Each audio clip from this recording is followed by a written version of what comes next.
Makna mahar Rp179.500.000 pernikahan Ria Ricis Teuku Ryan selain emas 100 gram dan alat sholat. YouTuber Ria Ricis resmi dinikahi Teuku Ryan, pria asal Aceh pada Jumat 12 November 2021. Ria Ricis dinikahi Teuku Ryan dengan mahar pernikahan seperangkat alat sholat, emas hingga uang ratusan juta. Disebutkan Irfan Hakim selaku pembawa acara yang disiarkan langsung di MNC TV, mahar Ria Ricis berupa seperangkat alat sholat, 100 gram emas, dan uang Rp179.500.000. Disebutkan juga kalau makna uang ratusan juta tersebut dikaitkan berdasarkan kelahiran dari Ria Ricis.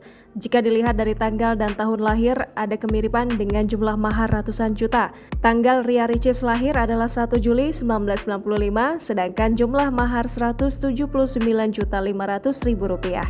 1 adalah tanggal kelahirannya, 7 adalah bulan kelahirannya, sedangkan 9.500.000 adalah tahun kelahirannya.